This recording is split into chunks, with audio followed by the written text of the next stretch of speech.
Buenas noches, compañeros, profesor. Mi nombre es Jamie Carolina Zipa Ibáñez. El día de hoy vamos a hablar sobre disciplina e interdisciplinariedad. Entonces, el texto nos sugiere bastantes autores, pero entonces yo me quedo con la definición de García, que en el 2005 menciona, citado por Spinoza, que fue el texto que se nos referenció, como la relación o el intercambio recíproco entre dos o más disciplinas en el contenido, los métodos y los procedimientos. Haciendo un abordaje de la mayoría de los autores, se puede inferir y se puede, mejor dicho, decir que la interdisciplinariedad es el proceso en el cual, en el ámbito de enseñanza-aprendizaje, suscita, se da en un contexto determinado, para satisfacer unas necesidades acorde a unos problemas u objetivos que se necesitan abordar en determinado ámbito social o cultural, en este caso, pues, de corte social desde el ámbito educativo. Quería primero hacer como una breve explicación sobre la interdisciplinariedad abordada por los diversos autores, en el cual nos refieren que es la integración curricular desde una relevancia cultural y social en la cual se busca que los ejes articuladores de diferentes disciplinas se vinculen, generando esa interrelación a partir de la integración de los métodos, conceptos, organización. Se establecen unos nexos y unas relaciones que dan pie a que los estudiantes vayan adquiriendo determinadas herramientas para enfrentarse a esos problemas de la sociedad. Entonces nos ayuda como a generar a crear esa formación que permite resolver problemas de un contexto en específico. Entonces, en cuanto al currículo y la interdisciplinariedad universitaria, hay muchos puntos para tocar. Sabemos que es una educación cambiante, que ya no es de corte tradicional, en la cual se tenían súper fragmentados todas las áreas del saber en diferentes opciones, sea desde primaria, secundaria, universitaria, sino que se tiene que integrar, ya no tiene que ser fragmentado, por lo tanto ya no es tan estática, tan rígida desde la educación tradicional, sino que se busca como ese plus para la enseñanza-aprendizaje. Entonces, haciendo un resumen básico, se puede decir que se tiene que revisar el contexto del proceso de enseñanza-aprendizaje. ¿Por qué el contexto? Porque a pesar de que las disciplinas pueden tener unas leyes universales claras, específicas para abordar desde determinada área del saber, el contexto es importante. ¿Cómo hago para flexibilizar? De pronto si se requiere. ¿Cómo se puede abordar estos temas a partir de un estrato social, a partir de determinadas condiciones? Entonces es cómo llevo toda esa generalidad a una especificidad, se podría decir así, en el cual sea claro para los determinados estudiantes, incluso desde el ámbito universitario. No es lo mismo la universidad del sector público a privado, o al menos en mi país hay una gran brecha, hay una gran diferencia entre instituciones. Entonces, se tiene que revisar este contexto. Aparte, se tiene que estar haciendo como desde todos los entes educativos, se tiene que hacer un cambio curricular que se vaya transformando acorde a esas necesidades. No se pretende que, digamos, si se está estudiando ingeniería, que de pronto pueden ser las mismas dinámicas en cuanto a sus leyes, en cuanto a su normativa, en cuanto a su teoría, va evolucionando con el paso del tiempo. Entonces sí se tiene que generar estos cambios curriculares. Por lo tanto, la planeación y el diseño de estos currículos tiene que realmente revisarse a lupa acorde a esos cambios que se generan año a año. Obviamente el mundo es cambiante y año a año se tiene que planear y diseñar, o se tienen que generar estos ajustes para hacer unos planes de acción que tengan que ver con lo que los estudiantes demandan. Ya luego de realizar esta planeación y diseño metodológico, se busca que el docente genere actividades integradoras en el aula, ¿sí?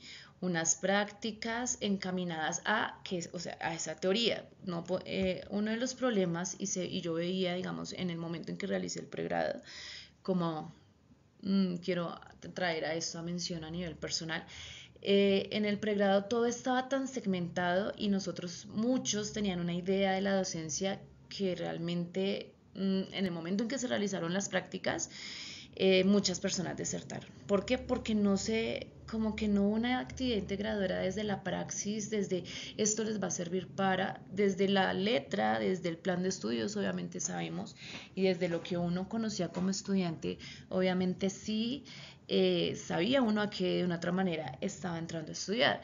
Sin embargo, faltaban esas actividades integradoras que permitieran generar como una visión diferente de lo que era el campo de acción. Entonces hubo mucha deserción a partir de las prácticas porque pues no se logró como que las personas tuvieran como ese amor a la docencia que se requería para seguir. Por lo tanto, no había formación en investigación, sino como para la tesis, en la cual pues no se forjaban estudiantes que tuvieran como una autonomía, una libertad, un proceso investigativo. Entonces, lo importante del punto 5, que los docentes formen en investigación, personas flexibles, pero personas que vayan haciendo un cambio en su praxis, entonces que estén investigando constantemente desde su contexto inmediato. Esta formación en investigación obviamente requiere que el docente universitario esté actualizado. Muchos docentes no estaban tan actualizados para abordar ciertas disciplinas, por lo tanto referían autores, no solo de los clásicos, sino como que uno veía que no, desde la experiencia, no estaban capacitados para las necesidades y los intereses del presente. Entonces los docentes tienen que sí o sí estar súper actualizados. Se tiene que hacer construcción, el estudiante tiene que estar bajo unos métodos, bajo esta resolución de problemas, en unas estrategias pedagógicas donde se enfoca el trabajo colaborativo. El docente tiene que tener una claridad evaluativa para poder que el estudiante sepa sus objetivos, sus metas, vamos a hacer estas actividades, pero tiene que saber cómo va a ser evaluada para que él pueda trabajar fuertemente en esa integración de saberes. En esa integración de saberes es importante la manera en que se van a evaluar de manera holística, de manera integral. Por lo tanto, formar personas flexibles, críticas y solidarias que den respuesta a esas posibles problemas, tantos que sean en la vida diaria. Volvemos a hablar entonces del rol de docente, diseño curricular, políticas, objetivos, que saben realmente no solamente desde su disciplina, sino desde diferentes disciplinas que también tienen que ver con el ámbito educativo y no solamente, solo me limito a dar psicología, ética profesional, lingüística, bueno, acorde al área del saber de la docencia. Entonces, ¿cómo los vamos a integrar todos para generar una participación del estudiante universitario ante la sociedad?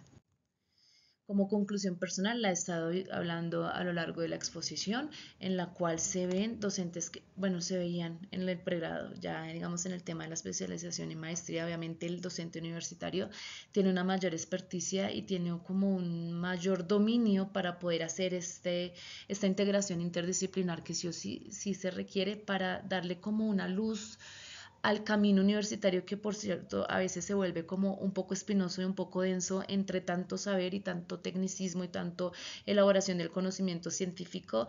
El estudiante se ve como un poco, no sé cómo decir, un poco como atacado de tanto saber y como que no sabe cómo conectar y si el docente de una otra manera no tiene la habilidad para poder hacerle a él una integración de este saber, va a ser un poco más difícil, más frustrante, incluso puede desertar. Las conclusiones: se hace necesario proporcionar una educación científica, un conocimiento sólido, donde el rol del docente es súper vital para promover este acto investigativo en la resolución de problemas de su vida cotidiana, de lo que va a encontrar en el aula y en general en la sociedad. Tiene que hacerse en avances asertivos en el proceso de enseñanza a partir de la planeación. Si no hay una planeación clara, definitivamente no se va a lograr. Tienen que acercar a los estudiantes desde los primeros semestres a los problemas cotidianos para que él pueda empezar a elaborar, como pueda sistematizar, pueda empezar a generar conocimiento, porque no científico, no solamente desde su experiencia, sino también desde lo técnico, desde por qué no promover cosas nuevas que pueda realizar, pueda ver desde su contexto, revisar los recursos, las estrategias, los objetivos, pues todo esto conduce a una transformación. Si no hay una meta clara, pues no se va a llegar a ningún lado. Y ya esto es importante que incluso en la educación universitaria los docentes tengan un esfuerzo mayor porque están educando a futuros educadores, quienes son los que van a empezar y desde un presente a generar unas estrategias en la transformación de la sociedad. No, siempre se habla en primera infancia, en primaria, en secundaria, y el docente universitario no puede generar cierta flexibilidad y cierta autonomía y no apropiarse de su rol, porque definitivamente la interdisciplinariedad es lo que se tiene que dar como ese recurso para poder integrar y que el estudiante pueda hacer esa integración de saberes en función de una transformación social. Muchas gracias.